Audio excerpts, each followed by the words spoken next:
Commodity TV live from the Mines and Money in London 2022, and we have here now a special guest out of the energy metal sector, I would call it, Thomas Bünger, the CEO of First Tin. Thomas, how are you? Thank you. Thank you, Mr. Good. I'm fine. How are you? Very, very good. Thank you. How's the here. show so far? Well, the fair, the event is great. So plenty of people. Good meetings so far, in particular with investors. And what I appreciate in particular very much is that the mood in general has changed substantially.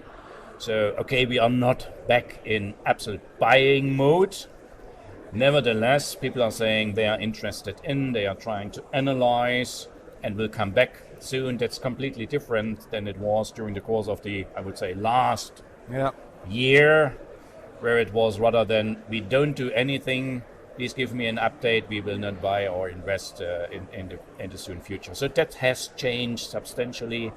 That makes me by far more confident that we are somewhere in the update. Okay.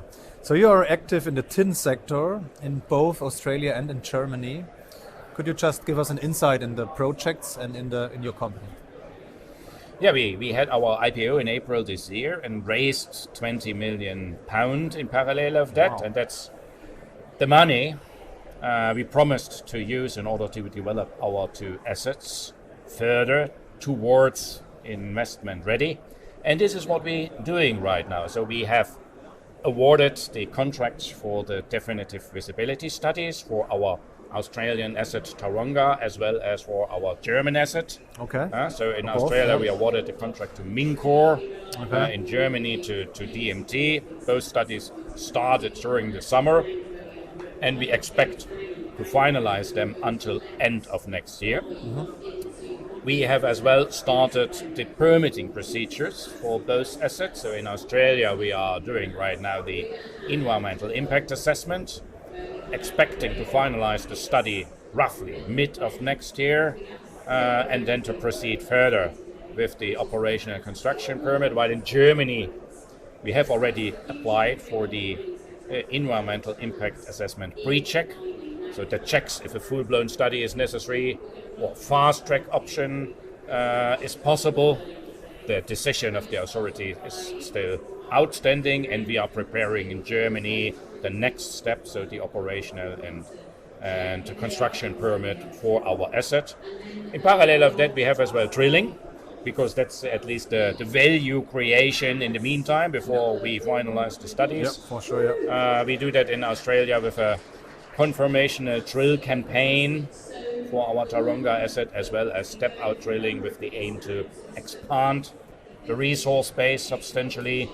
And in Germany, we do something technically very challenging because we are drilling very deep holes, about 1,000 meter deep, towards the deeper part of our Dryberg ore body from the Tellerhäuser project, as well with the aim to add indicated to the inferred resource.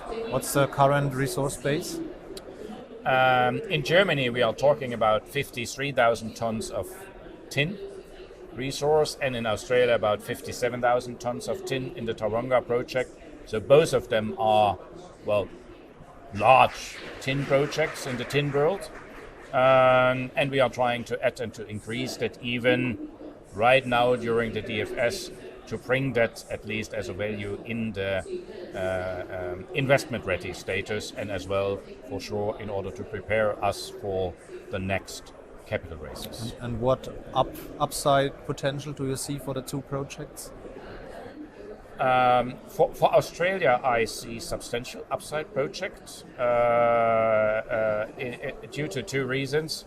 One reason is the step-out drilling that we are doing, because we are aiming to connect today the future open pit mine in Australia, and looks like two independent ore bodies.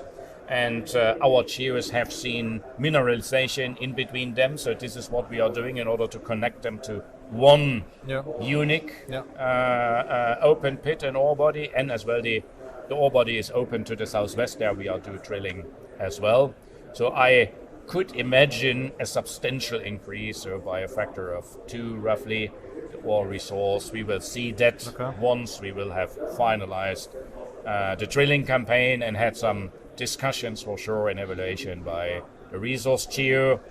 In Germany, it's not so much more to increase the overall resource, but to upgrade from inferred into indicated to make that project financeable and bankable, which requires at least minimum in indicated resources. So does one of the projects enjoy a higher priority, or would you say you want to develop both of them with same speed and same power? For the time being, we develop both in parallel, and we have built up individual teams in Australia and in Germany. That's the enabler to do that. Okay. First of all, resource-wise, so human resource-wise, manpower-wise. And we are not yet in a position really to decide which one will be that one that achieves investment ready status earlier due to the different, I would say, stadium where we are in the process to permit and to develop them. For sure, at the end, one most probably will turn out to be the earlier bird than the other one, but from today we can't decide that. That means through the development path, we will develop them in parallel. Yep. What will happen afterwards, we will decide when we know it. Okay. So you recently got a grant from the government of New South Wales for the Australian project. So what's the background on that, and do you expect to get a grant also in Germany for a German project? Yeah, indeed, we received around 480,000 Australian dollars as a grant from the issued granting facility to develop critical raw material sources. So there was an update of the critical raw material catalogue and politic in Australia quite recently, and based on that they issued something like that. So we are part of that package aside other companies. Well, there is a lot coming to Europe. There is a lot of discussion ongoing for the update of the European critical raw material list. So that's political work ongoing, as well as pending and expected to be issued early next year. That's the Critical Raw Material Act of the European Union. I can't judge yet if a comparable issue of money will happen, like we have seen and like we benefit from in Australia. So that's open. For sure, I hope that Europe as well enters into a position to say, okay, we not only identify critical raw materials, we as well spending money to accelerate or to enable companies to develop them, so to make them available for the European industry. But I hope that it will happen, but there is no proof yet. Yeah, okay. Yeah, so you mentioned that tin is classified as a critical material in Europe, Australia, maybe also in the United States and North America. So what makes it a material for which it is worth to establish a mine right now? So what is tin used for? Why is it critical? First of all, tin is the most undervalued, most underestimated, necessary enabler for energy transition and electromobility. Yep. So that's one. Because to give you an example, an electromobile requires roughly 3 times as much as tin as a combustion-driven one. So up to 1.2 to 1.5 kilograms. If we assume we will have 30% of cars produced as electrical ones in 2030, we are talking already about an additional amount of 55,000 tons of tin demand on top of that what we have today. So that's a substantial driver, and that's as well a kind of why it is critical. Yep. It is identified and listed as critical raw material in Germany, in the UK, in Australia, and in the US. It's not, maybe not yet, I hope not yet, but it's not yet critical raw material in Europe. So that's maybe something that potentially can happen once the update of the list is there. We will see.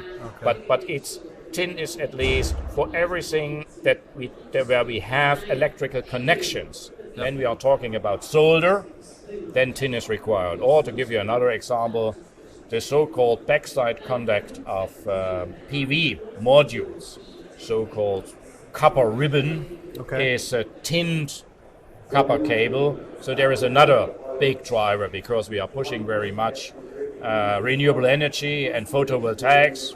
Every module contains additional tin. This is at least the driver now for additional tin demand. The ITA, the International Tin Association, has prepared a forecast that predicts another 100,000 tons of tin required until 2030, which is, to put it in a nutshell, it's a lot. 25% more than we have today. Okay. And that's a huge volume for such a small commodity like tin. So, feasibility study, much drilling, much progress. That means you need a lot of money. So what's cash in the bank? Cash in the bank is £15 million. Oh, yeah. That will bring us until end of next year and cover the cost for the DFS, for the permitting, as well as for the promised drilling program. Any additional drilling program, for instance, we do some exploration drilling at an ore body that our geos have identified nearby to our Taronga project. If that will turn out as something valuable, and then maybe call for a resource definition drill program that is not covered by the budget, that would be then a reason to reach out earlier, maybe mid of next year, to raise further money, to raise further capital to do such drill campaigns. How does the shareholder structure look like? Are there also institutional investors involved? And what's the management holding? The biggest shareholder is Austin, and that's where we acquired the Taronga, the Australian project from, and we paid it with shares, so they are the biggest shareholder with actually 23%.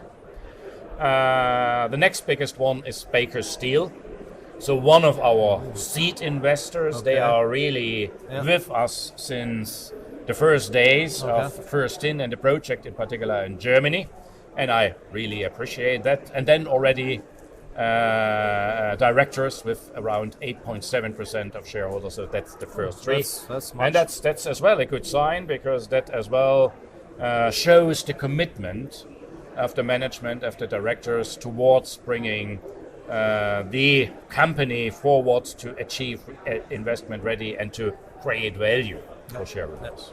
Sounds great to me. So, Thomas, thank you very much for this insight in your company. All the best for 2023 with drilling and the feasibility study, and then hopefully we will meet next year and have an update on all the progress. Thank you. Okay. Thank you very much. Thank you very much. So that was Thomas Bünger, the CEO of First Tin, live here from the Mines and Money in London. I would say do your own research, check out this very interesting company, and bye-bye from London.